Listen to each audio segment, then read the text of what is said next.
There we go. So you won't have to hear my intro when you get the recording. But we're going to go ahead and record the meeting to share back out with the meeting notes as well as the PowerPoint. I also want to remind you that if you have not done so already, we would love you to join us on Mobilize. The nice thing with Mobilize is it provides us an online community to continue to the conversations in between these meetings. I know that we have intermittent flurries of activity on there. We would love for you to continue to put your questions out to the group, share great events, share good news, and anything else that is worthy of being information worthy of being shared about increasing our healthcare talent pipeline. Thank you. We have a great agenda for today's meeting. First, we're going to hear from Lisa Lucas, who is the Health Excel Service Coordinator from Cincinnati State's Health and Public Safety Division. And Lisa is going to share how the college has been partnering to provide 50 career tech students each year with a full week scrub camp. This highly interactive camp provides the students hands-on career exploration across their many different in-demand health programs and pathways, and even a full day experience at an area hospital. And then next we'll have Jason Haak, who's the superintendent and CEO from Upper Valley Career Center. I know there's a group here from there. We're excited you're here to see him. And then Ryan Curtis, who's the manager of program design from Ohio Department of Education and Workforce. And they'll be focusing on how they've been able to create opportunities in career technical education through the state's new Ohio Technical Center Plus model. And they'll also be sharing information on how Upper Valley Career Centers is using the OTC Plus to provide STNA certifications to area students that have not been able to attend the traditional Career Center programs. Jason and Ryan will also discuss how Upper Valley Career Center is starting to offer LPN training towards certification for secondary students too. So we're looking forward to their presentation. But without further ado, let me go ahead and invite Lisa Lucas to take over and share about her amazing program. And I will say I do know we put a link to her video from this program. If you have not seen that already, please take a look at it. Lisa, take it away. All right, thank you. Yeah, I just wanted to share a little bit about the Scrubs Camp that we have been doing here at Cincinnati State. It's a relatively new program, at least for us hosting it here at Cincinnati State. We have hosted in 2023 and 2024, and now we're in the planning stages for our 2025 camp, which we will hold in May. So if you want to go ahead and start the PowerPoint, I'd be happy to share a little bit about our program with you. So these are just some pictures from our Scrubs Camp. As I said before, we've been doing this for the last 2 years. The next slide, if you want to go ahead, is our group from our first inaugural year of 2023. These are students from Scarlet Oaks. And then the next slide are our students from last year, and they are from Butler Tech. So lots of really happy, smiling high school students who visit us for a full week back in 23 and 24. And then this coming year in 2025, we are going to be working with Diamond Oaks and students from their health programs. Go ahead and move on. So I first want to talk about what is the purpose, sort of how we see Scrubs Camp and why we do this. So there are a lot of different reasons and benefits of holding a Scrubs Camp and really working with these students. But what I really like to focus on is on the next slide, some 4 key areas. So first of all, basically healthcare career exploration. And we also like to introduce students to the entire healthcare team. What I've noticed a lot in my many, many years of working in higher education, specifically now in the last 15 years in the health division, is that when students come in and they're interested in health careers, what we always hear them talk about is nursing and MDs, but a lot of times That's what they're familiar with. They don't always recognize that there are so many other wonderful opportunities in healthcare that make up that healthcare team. So we really want to have an opportunity for these students to really help guide them in exploring the large range of options that are available to them and the various pathways that they can take in pursuing a healthcare career. We also really want to help foster enthusiasm for healthcare and help them understand how important healthcare careers are to our community. And so we really like to show them all the different things that they get to do in healthcare, what the roles are, what the skills and jobs are, and really help foster that enthusiasm for pursuing a career in healthcare. We also like to expose them to the college environment. So let them see what it's like to be on a college campus, what college classes are like, what college labs are like. We like to help answer questions for them about college curriculums, how to apply, getting started, anything that helps make them a little more comfortable about seeing themselves in the college environment. So we really like to expose them to that. And then we also really want to help strengthen their skills for healthcare career development. So a lot of what we do is help the students really find a career that is a good fit for what they want to do, for what their career goals are, for what their skills are, and then show them how to get there, what it takes to obtain that career. And then also give them a taste for what the career is really like. And we also really like to emphasize the importance of professionalism and empathy and how important that is, how rewarding health careers can be. We also introduce them to career assessment software while they're here, so they can really do some great exploration and helping them choose a major or a career path. So that sort of is what our main focus is, and just to really help do it in a very highly hands-on, interactive kind of way. So moving on to the next slide, I do want to talk a little bit about the details of the camp. So, the structure and the planning, you can go ahead and move on. So this just highlights just some of the basics of Scrubs Camp. So first of all, we do limit the camp to 50 students. And the reason for this is that we really want this to be highly interactive, very hands-on. We don't want to just tell them about the careers. We want them to really immerse themselves in them. We want them to be able to try out some of the skills, to really be able to be interactive in our different labs and really explore while they're here. And we felt that this is a good number to really be able to do that. The students do submit an application because we do have to limit it to 50 students. This is how we choose our 50. So they submit an application. We ask them questions like, what are they interested in? Why do they want to attend Scrubs Camp? What would they like to learn more about? And then we have we send these applications to their high school, and their high school will then choose who the 50 students will be who will attend. These are students who are primarily in the 11th grade. So we do like to target students at the end of their junior year. And that then leads them into a really strong, I think, senior year of a good idea of what they want to do and where they want to apply, what colleges offer the programs that they want to really get them set up for that next step in attending and going into college. They are also enrolled in a health program at a career tech high school. This is a full week, so we do 5 full days, Monday through Friday, with a mandatory orientation that we usually hold about the week before. We also like to provide lunch for them all week. So lunch is provided, and we do like to make it fun for them. We get a lot of comments about food. Students love food. So we really try to make it something they'll remember and something they enjoy. So we will splurge during Scrubs Camp and get things from like Chick-fil-A and La Rosa's and Skyline. It's amazing how that one little thing can just really brighten their entire day. So that's something that we do as well. And then we have the students have a lot of interaction with our Cincinnati State faculty, and they engage in a lot of hands-on lab activities in our labs here at our Cincinnati State campus. And then I will go into this a little bit more in further on here, but they do have a wonderful job shadowing opportunity at UC Health. And I'll talk about that some more in a minute, as well as we close the camp with a really nice final luncheon where they can invite a guest to attend with them. This usually is a parent or a guardian.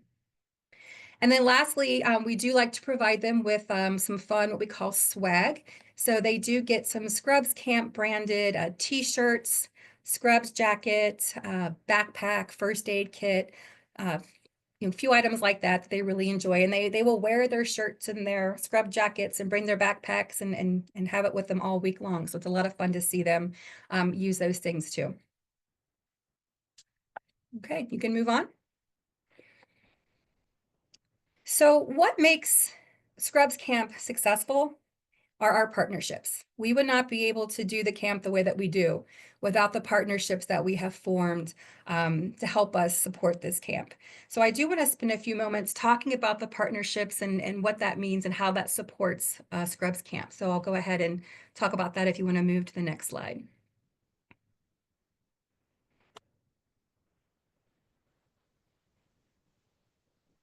So this really is a team effort. So everything from funding to transportation to our camp experiences and activities to the job shadowing experience, as well as the support that we receive during the week of Scrubs Camp. So when we were first sitting down to talk about Scrubs Camp and what we wanted to do, the challenges that we sort of identified is, how do we get the students here? How do we make sure that they show up? How do we make sure that they want to commit to an entire week? Because we felt that that was what we needed to show them everything that we wanted to do. So one of the things that we decided was the partnership with Ohio College Tech Prep and our career tech schools has been invaluable in making this work. And it really did help solve our transportation and our enrollment issues because students attend the camp during the school year. It's usually in May, towards the end of their school year. So instead of getting up and going to school that day, they get up and go to school, but then they're bused over here to Cincinnati State. So the career tech schools take care of all the transportation. So they make sure that the students get here. And then, like I said, they are here pretty much committed to the entire day because they're here like they would be doing a regular school day. So that's been really wonderful in really helping our enrollment and making sure the students are here. They're here all week. And it's been a great partnership there. In addition to that, the funding is always an issue with any kind of activity that you do. And we find that by spreading it out amongst all of our different partners has really been helpful in making this so much more doable and able to happen. So we get a lot of support funding-wise, from Ohio College Tech Prep. The Health Collaborative has been wonderful in supporting this. We did a micro grant last year, applied for that, and we received that, which was really helpful in helping us fund what we're doing here, as well as our program faculty will use their program budgets to help support the supplies for their sessions, as well as the Cincinnati State administration has been really, really supportive in helping us with this event as well. So it's really been great to kind of spread that around. In addition to that, the job shadowing with UC Health. UC Health is wonderful and so supportive and so excited to work with high school students. And they have been a wonderful partner in helping us provide this on-the-job experience for our students during Scrubs Week. And then also our faculty and staff here are really great. And they're really, really excited about working with students, with sharing their passion for healthcare. So it's without them, we wouldn't be able to do this. And they've all been so incredibly helpful and supportive and embraced Scrubs Camp. And it's success. So that's been great too. And then also just the activities in the week of camp, the support that we receive from the Health Collaborative. Helena's wonderful. She works a lot with helping us, especially on our job shadowing days, and helpful with working on our logo for the camp. And so she's been a really wonderful resource to help support this, as well as Ohio College Tech Prep. Rita and Gretchen have been invaluable in helping us support, helping us set up, helping us plan, getting the lunches ready, helping us set up for different events, helping with the sessions throughout the week. So like I said, it doesn't make it such a heavy lift when we have all these different partners working together to support the camp and the overall outcomes that we have. So once again, I just want to personally share my appreciation for all the different partners and how supportive and wonderful they have been in making this camp work. Okay, I'll go ahead and move on. So what is Scrubs Camp like? So what is a typical day at Scrubs Camp? And we can go ahead and move on to the next one to talk about that. So a typical day at Scrubs Camp, usually we offer about 4 to 5 interactive sessions per day in our health labs that are facilitated by our college faculty. And I've listed some of the programs that we like to highlight where the students are here. In each one of these programs, they are having hands-on experiences where they're actually getting to practice some of the skills that they would be doing if that was the career that they were in. You'll see the first one here is biology. Those are our students in one of our biology sessions. I believe they are dissecting a sheep's heart. So something that might happen in this session would be the biology faculty would probably give a short lecture about the anatomy of the heart, and then they would move into some actual dissection. And so the students get some feel for what it might really be like to attend an anatomy and physiology lab. So this is something they have a lot of fun doing. They really do enjoy the dissection. So this is something that we would do like in biology. Other programs that we would focus on, medical lab tech and phlebotomy, our EMS paramedic and fire science programs, diagnostic medical sonography, respiratory care, occupational therapy, health information management coding, surge tech, and nursing. So those are some of the ones that we have students doing different sessions in throughout our lab throughout the week. Okay, you can move on. We also like to give students some time to explore in our health simulation lab. Our sim lab is a very highly interactive experience for students. They can also, provide them with high quality health simulation experiences. They really love exploring the health sim lab, doing different things with the different mannequins and things that the mannequins can do. They also get to see what it's like to be a health student and work in the health sim lab on their skills. So we do like to give them some quality time in our sim lab to really show them what that might be like. Okay, next. Something else that we do during the week is we like to show them what a lecture might be like. So we do one lecture in one of our lecture rooms. And for this particular lecture, it's all about meeting our healthcare team. So we would introduce all the different health careers. We like to walk them through a simulation of how one patient could possibly interact with several different members of the healthcare team, everything from a paramedic to maybe then the ER nurse to an x-ray tech or a sonographer to maybe an occupational therapist. So they walk through all the different ways that maybe one patient can interact with several members of the healthcare team and give them sort of an experience of what a college lab lecture might be like, and also introduce them to all those different options within healthcare. Right, next. And during the week, it is very jam-packed. We are moving all day long, back to back to back to back. So we do have a little downtime scheduled for them during their lunch. So we do like for them to be able to relax at lunch, talk about their experiences, hang out with their friends, and just sort of take a few minutes to breathe.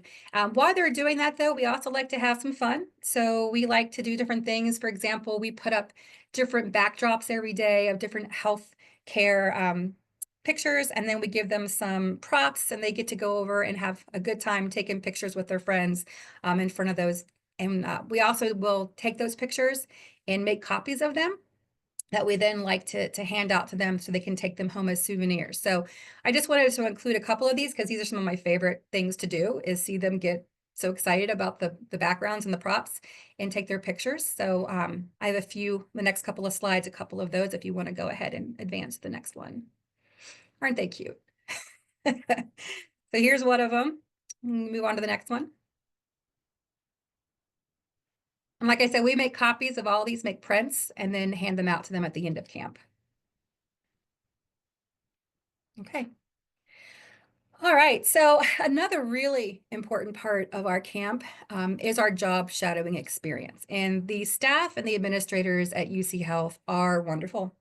And they are so enthusiastic about working with our students and showing them around the hospital and answering all their questions and really helping them know what it's like to get started in healthcare and what it's like working there.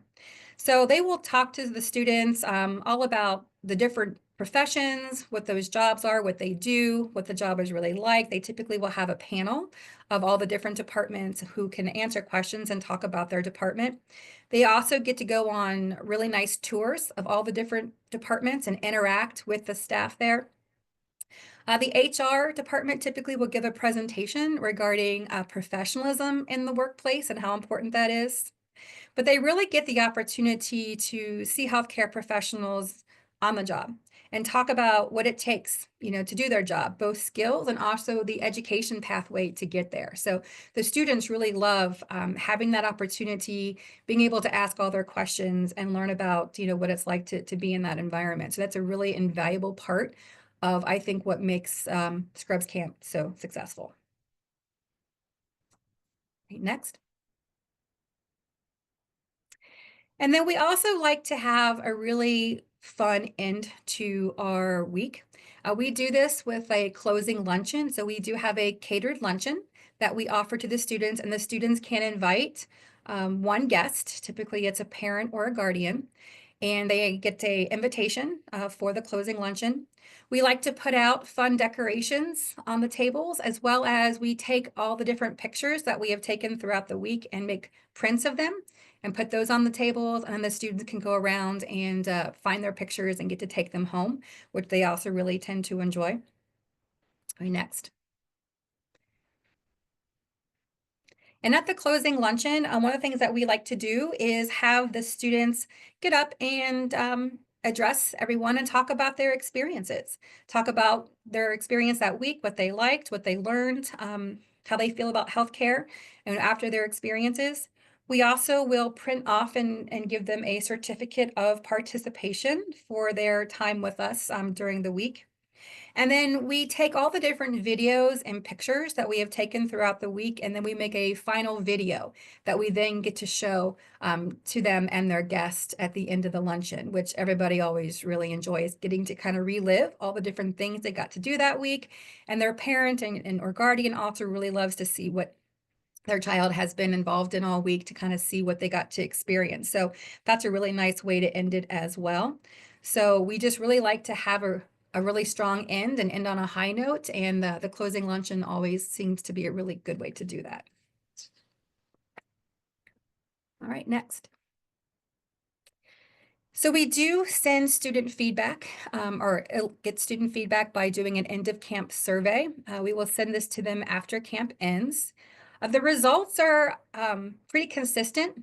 Over the last couple of years, a lot of really high scores and things, like they had fun, they learned a lot. They really enjoyed all the interaction that they got to have with the staff. Lots of comments about food. Like I said, they love food, so that always works really well.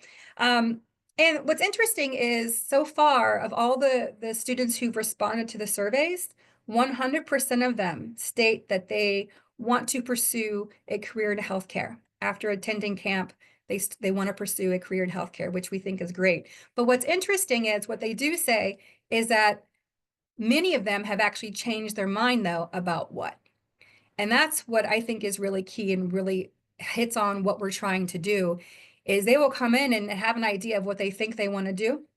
But then after getting to explore all these different career options and career paths, and actually get to practice those types of skills to see how they like it and to learn a lot about what the field is like, many of them will change their minds on what they think is a good fit for them. So a lot of students, showing interest in respiratory care or surgical technology or stenographer or medical lab or OTA, which is, I think, a lot of fun for us to see, because they really get to explore and figure out what works best for them. I also was initially worried that a 5-day camp might be too long. I didn't want the students to get bored and not want to attend the whole week. And what I find very interesting is that none of them say that. They all say that 5 days is either just right, or many of them say they wish it was longer, which to me, that sounds exhausting, because we're pretty tired by the end of the week. But that is good that they are enjoying it so much that they want it to keep going. So, we really value their feedback and really enjoy hearing about their experiences and how they felt about their week. All right, next. So it is hard to say goodbye to them at the end of the week. It is bittersweet. We spend a lot of time interacting with them throughout the week, and it's a lot of fun for us to see their enthusiasm for all the things they're getting to see, all the things they're learning and getting to do. So it's a lot of fun to be able to do that. So it is a little bit bittersweet that they are walking back to their bus at the end of the day. And then the last slide here, you want to move to the next one. It's just another picture of their happy faces. So there's lots of happiness, lots of joy in the air when they're here. So we really do love having them on our campus and spending our time with them. So it's really great for them and great for us. All right, next. So if time permits, I am happy to answer any questions that you have. Otherwise, feel free. Always welcome to send an email. My email is listed there. But I appreciate everyone allowing me to share a little bit about Scrubs Camp. It's a big part of our year here, and we really love doing it.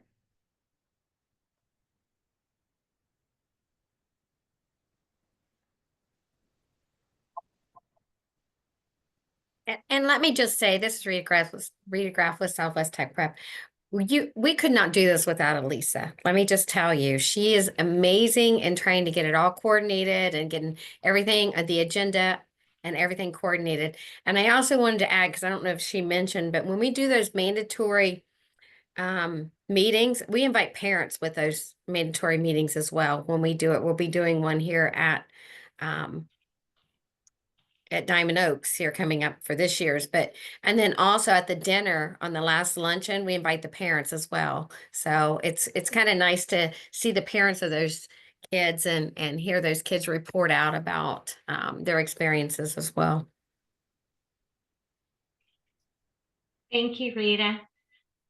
I think now Harry is going to jump in. Yeah. Can you hear me, Hope? Yes. Yes. Good afternoon. I'm Harry Snyder, President and CEO of Great Oaks Career Campus. I think Hope already talked a little bit, but I get to introduce Jason Haak, the superintendent and CEO of Upper Valley Career Center, and then Ryan Curtis, manager of program design from the Ohio Department of Education and Workforce. This last fall, I had the pleasure of hearing what they're doing with a STNA/CNA program, and want to share that information with you today. They provided certification through the OTC Plus model. They've been very successful for it.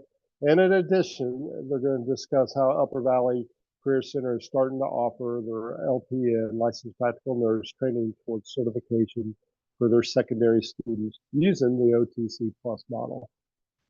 Jason, Ryan, I turn it over to you. All right, thank you, Harry, for that introduction. I just want to, introduce myself, and I'll probably let Ryan kind of go through the slides first and talk about the program, and then really talk about how we're utilizing the program at Upper Valley. But just to kind of give you an overview of our programs at Upper Valley, we do have on-campus programs at our main facility that is Medical Careers Academy, and we can take up to 50 students in that program per year, and we're really trying to introduce the medical profession to a lot of our junior and senior students that are on campus. And so we're able to do that and cover a lot of medical terminology, and then we also start to get into the STNA components as well. We also do sports medicine on campus, where we can kind of really introduce a lot of folks to the careers. But since that program has been so popular on campus, we also offer that program in our satellite locations, a program at Piqua, where we've also started introducing students at a young age, as early as the freshman year, and start to work them through a program that leads to certifications. And then also going even down into the junior highs up in our satellite program up in Sydney, with medical detectives, getting students interested in the medical field, and then bringing them up through a program at the high school level to, again, get into medical terminology and expose them to that as well. But what we were seeing is there's a lot of students that, due to their schedule or their interest in staying back at their home school, were not getting opportunities to get into our programs on campus, but had an interest in earning their STNA and learning more about the medical field. And the opportunities that have arose through OTC Plus has really opened those doors. This program started a couple years ago through a grant, actually, that we utilized for summer learning opportunities and after school grants. So any programs that we ran in the summer, we could help fund through that grant. So we opened it up to see if there would be an interest for students to get an STNA in the summer. And to our surprise, we had 30 students enroll that first year into the STNA program. So we really realized that there was a market for that. And then 28 students took advantage of that opportunity the next year of this summer programming. So as OTC became developed and came into fruition, that grant money ran out, and we saw this as an opportunity to continue to utilize or to provide that opportunity to students within our district because they couldn't get into our secondary programs because they're full or the timing of it. We could utilize our adult staff and our adult programmings, and it's been a wonderful opportunity. So we've really taken an initiative at Upper Valley Career Center to bring our adult and our secondary programs working collaboratively together to meet individual students' needs and meet them where they're at. As Harry mentioned, we've continued to expand that program and have our first student taking advantage of our adult LPN program. That's not a certification that we offer in our secondary level, but when you find that unique student that has that drive and that ambition and has the credits that they need to be able to offer a program to them in a different environment to really take them to the next level. So it really helps us expand the programs that we have on our main campus. And I think that's been a wonderful opportunity for us there. But that's kind of just a little bit of an overview. And then I'll kind of let Ryan kind of go through his slides, talk really about what OTC Plus is, and then I can dive in a little bit deeper with examples as we go through. So I'll turn it over to you, Ryan. Thanks, Jason, and thanks to Hope and the crew for inviting me from the Department of Education and Workforce. If you want to go to the next slide, I'm going to cover what Jason provided as his district organically saw a need to go beyond the school day and go beyond the school calendar to provide learning opportunities for students. And so they were able to do that through a community grant. And luckily in this state, we have a really strong career tech community that was able to ask the legislature for additional resources and tools to go beyond the normal school day to reach more students. And so the legislature in the last biennium budget created a change in law that provides secondary career technical education at Ohio Technical Centers using Ohio Technical Center adult education staff to deliver secondary career technical education, really to meet our huge demand of workforce. And talking to the healthcare collaborative, this makes even more sense. When I look at in-demand data for the state, healthcare fills 3 of the top 5 jobs. If I look regionally, even in our rural regions of the state, our 6 jobs Ohio regions, healthcare again is 3 of the top 5 consistently in those regions. And so I think this is a great opportunity to meet those healthcare needs specifically and getting more Ohioans trained to enter the medical field. So this program in law allows secondary education agencies, so local high schools and districts, joint vocational school districts, to partner with adult technical centers to deliver either credential-based programs like Jason mentioned, or some of our more traditional career field pathway programs, courses. And the primary goal of this program was to hit students that were not finding their way into our career tech programs and our more traditional and current opportunities. So really to expand those learning models and delivery models. The really awesome piece here, we're able to provide funding to these schools beyond their typical 1 FTE or their one-time student equivalency. So these students that are going above and beyond the school day, the state is funding or being able to provide proportional funding for that, which is very new for the state. This is the only and first time that they've done that. And so that's exciting. The other thing that it's allowing us to do is we have a teaching shortage across the state. As much as there's a nursing shortage, there's a teacher shortage too. And so we're able to utilize professionals from the nursing field to maybe come in the adult ed world and teach as adjuncts to fill some of these teaching needs through our adult technical centers, maybe with more flexibility than what we'd see in a traditional school. So those are kind of two of the big pieces of the outline of the change in law. You go to the next slide, please.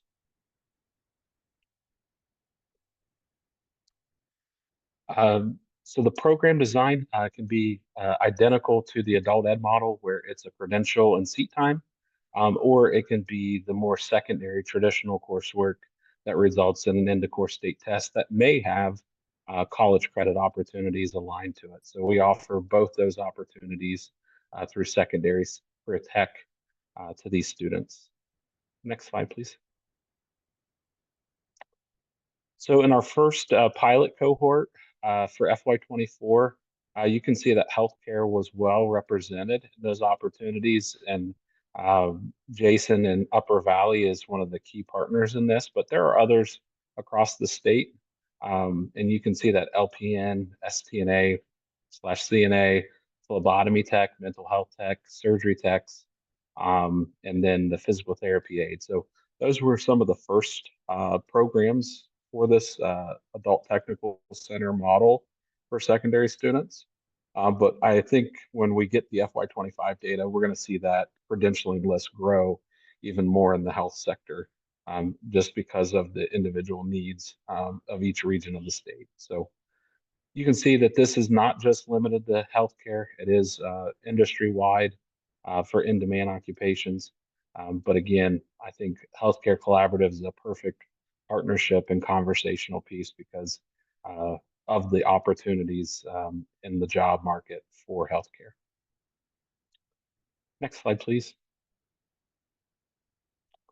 And so the last piece of this, for any of our secondary schools that are on here or our adult technical centers that are on here, from the initial law, we updated some guidance to allow juniors and senior students to enroll in these programs that are secondary CTE at our adult technical centers or OTCs.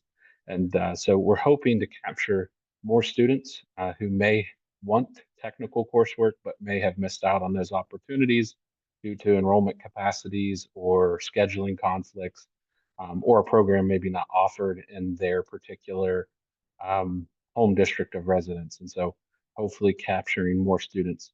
Some preliminary data from 24 to 25 does show that this program is being successful in capturing about 70% new students to CTE and 30% of returning students to CTE. So far preliminary, very new, very early, but I do think that this program is capturing the students that we were missing with these great opportunities. So excited to share this, and I'll turn it back over to Jason to talk a little bit more, maybe specifically about the Upper Valley program design. Thank you, Ryan.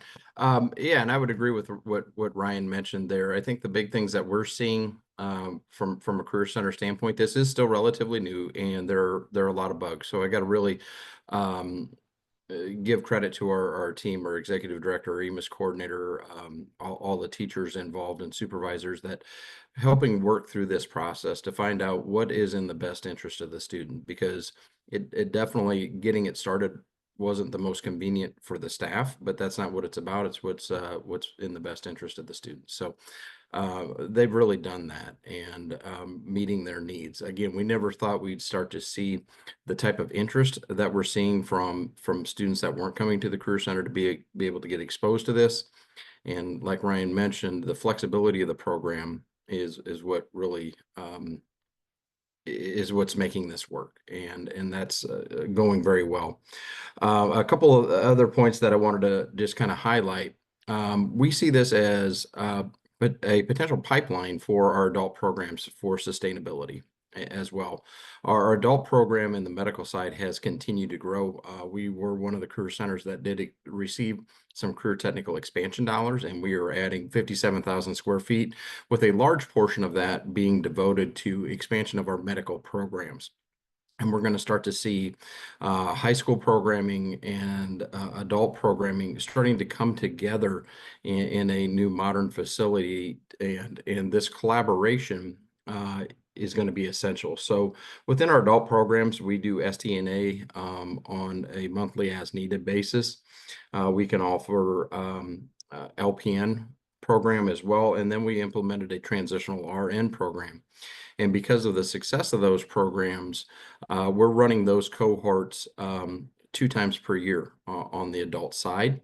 And again, that's just one more opportunity for high school students to get involved in this. As they've shown their proficiency and their interest in it, we can maybe start them at different points within the year, because again, they might not have that availability. Kids can jump in at different starting points. So that part has been, I think, wonderful for us.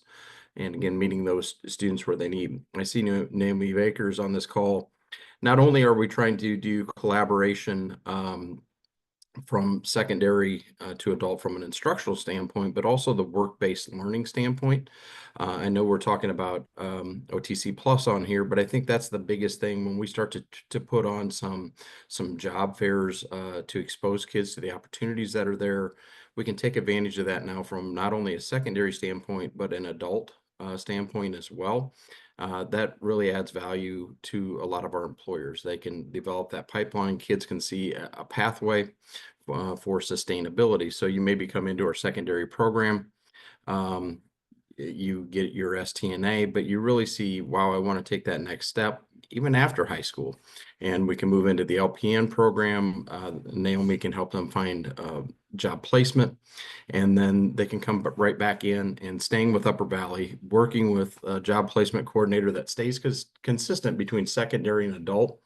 Was key for us, because kids like that comfort zone. And if we can show, hey, you can stay here, you're going to continue to work with Naomi for job placement. She's really going to help you out and be with you every step of the way. And then you can transfer right into some of the adult courses where you've already starting to get to know some of those staff and you feel comfortable with it. So we really see it as a sustainability model.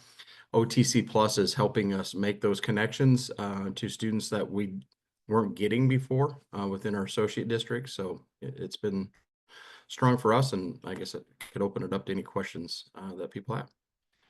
The OTC Plus model does not pay Jason. for everything. That's one thing I do want to point out. We haven't got, it's not a 100%. They're not matching the,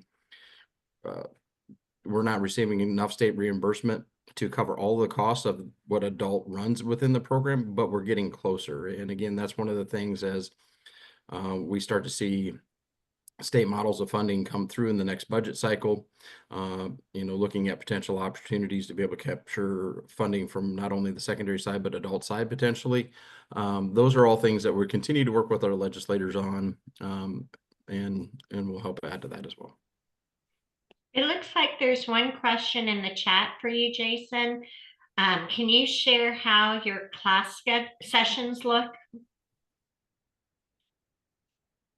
The class sessions for, again, for our STNA models, those models are running, those 40 hours are set up on a monthly basis. So we can really customize that to the individual needs of the teachers. We're starting to see adult teachers that have more flexibility that can go out into our satellite programs at different points in time during the day. So that's really helped. We've even done some other certifications like CPR that they weren't getting before going out there. So the STNA side of that is more customizable.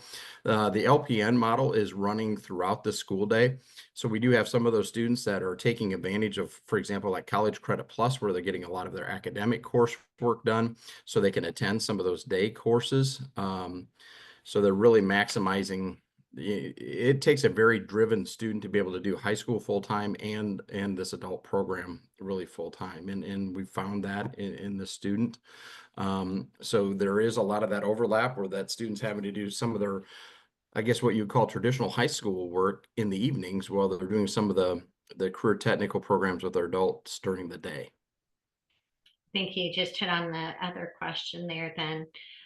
There's also a question, how much of a loss are you taking since the state share doesn't cover all the costs? So from a secondary standpoint, again, this is the first year that we ran an LPN student through there. So we're anticipating receiving about $8,700 for this school year, coming down from that, where I think our adult LPN program, and if there's anybody from adult that gives the exact number, I believe that's around $16,000 to $17,000 for that program. So we're recouping about half of that. But again, there's still additional programming. So it's really reducing the cost for that student. They won't get done with their LPN by the time they leave high school. They'll still be coming back for some additional courses, but it's going to cut their cost about in half for the program approximately, which is a great deal for the family. Wonderful. Thank you both so much for being here. And I know from the moment we heard about OTC Plus, we saw great promise. And I really appreciate you sharing explicitly how you're using it to help grow the healthcare talent pipeline, especially recognizing that you are also traveling and still accommodating being part of our meeting. So thank you. And there is one more question here. Are all of the students involved from partner districts, or are some from the Career Center? Some are from the Career Center. The student that's taking the LPN program is from the Career Center. A lot of the other ones are from our associate districts where we don't offer programming, or for example, in the city where we don't offer one of the certifications. They're actually coming because they want that certification component as well. So it's a combination of the two. OTC Plus spans a lot of different programs beyond healthcare, and we do see programs that fill up. We don't see this as much on the healthcare side, but we do have other programs. For example, if a student couldn't get into welding and they're maybe in our engineering program, they're coming back and taking evening courses to get that welding experience. We don't see that quite as much in the healthcare side, but we do have students. It's a great way to supplement their income as they're working through college. It's great experience and skills. So I think we're starting to see some of the students get their STNA credential because, again, the Career Center is covering it through this program, and it's convenient for them. So Perfect. Yeah, and Jason's experience with Upper Valley, I think, is a good snapshot of what we're seeing across the state so far. In just basically half an academic year, and now going into one full academic year of this implementation. Again, we're seeing about 70% of the students are new CTE students, so they've not been enrolled in any other CTE programs. But the enrollment really can be an important factor for identifying those reimbursement or those revenue streams. Our career tech partners, JVSD structure here in Ohio versus a local district are going to have different costs associated and funding mechanisms. So it's really important to identify those locally as you explore these opportunities and come up with those agreements locally to make sure that both entities are keeping whole, but moving the students forward. yeah, and I would agree that the big thing is that your secondary and your adult programs working together and building that bridge. How's this going to work? What, is it adjustments of when you start a cohort, all spending time and really working through those details to see what works for you and your staff, and then be flexible and be willing to make tweaks as you go through, as you start to see more collaboration together. It takes a lot of time, from where we started to where we're at now. We've made huge strides, and it's great to see as an administrator, because again, that doesn't have anything to do with me. You kind of support the idea and provide that, but it's the people working together to make it work out for students is what's really rewarding. Okay. Thank you both so much again. And Michelle, if you would go ahead and bring the slides back up. And if there's any more questions for Jason or Ryan, please go ahead and put them in the chat. And we'll ask them if they can to go ahead and answer them there. I do want to open up the conversation a bit just to see what other partner updates you have to share with the group. We'd love to hear from anybody in the meeting, updates about any innovative efforts you have going on in your area to help boost the healthcare talent pipeline, any other exciting news or achievements that you'd like to share, and even suggestions for future presentation topics that you'd like to see this year. So, Michelle, so we can see people's faces, or if people are raising their hands, please. We'll go ahead and take the slides down and ask that if you've got something to share, please jump in.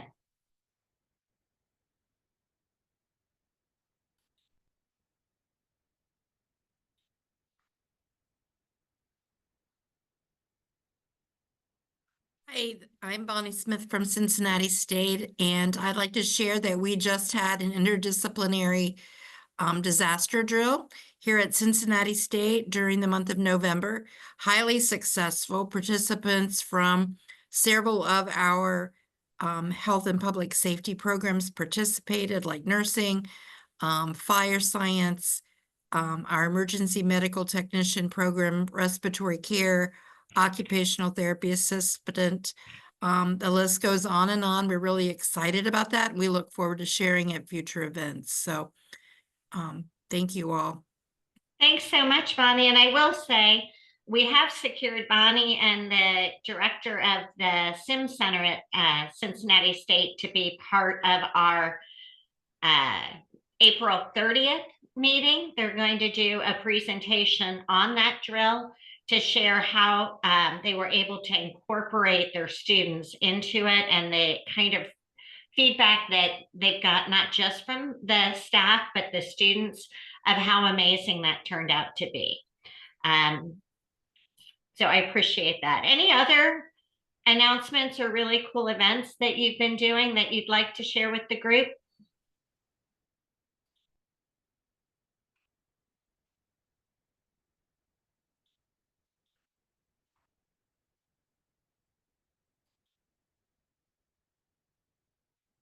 I know this is always tough to get people to come off mute and brag about themselves.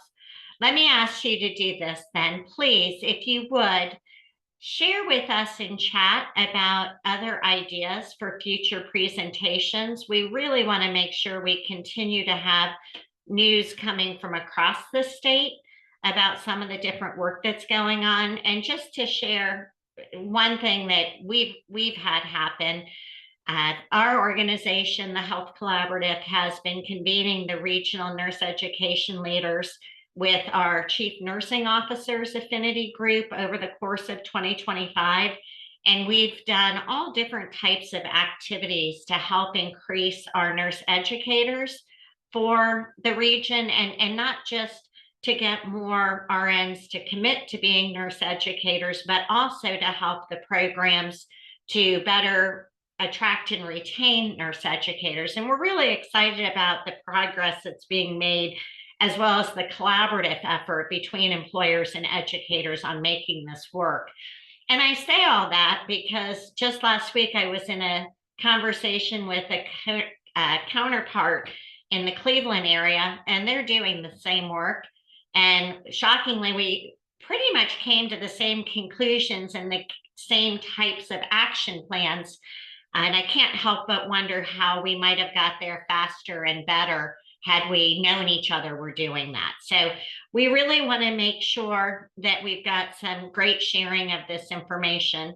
I see Donna Laver has put something in here. Donna, do you want to say a word about the executive lead wins with the Hamilton County ESC?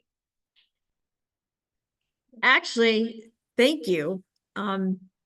What we were thinking about doing is really just making sure I was putting in there to make sure I was with you on your chat there. But also, I think another one that I was going to put in is a little bit of the work that we've been doing together hope for years around the marketing and support that we can do through Linked Up Connect and our school districts. So that might be something for future discussion, but be more than happy to share. But also to see the work, I would suggest too, is that we get our Christ Hospital friends here to talk about what we do here. It's called Healthcare in a Day, where we do a really nice program at Christ Hospital where we're able to bring in students and educators to talk about healthcare careers, beginning from walking in the door as an orderly to being a heart surgeon. And that's been very successful in this region.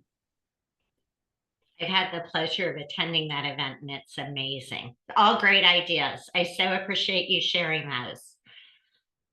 Okay, Michelle, if you want to, or you can, let's go ahead and drop into the chat the registration link for our next meeting. It will be again on April 30th from noon to 1 again, and we will record that and make sure we share that out as well as the recording from today. And I want to thank you all again for being here and look forward to seeing you in a few months and hearing from you directly if you've got other ideas for us for the topics for the April 30th or beyond meetings. Thanks so much. Have a great day.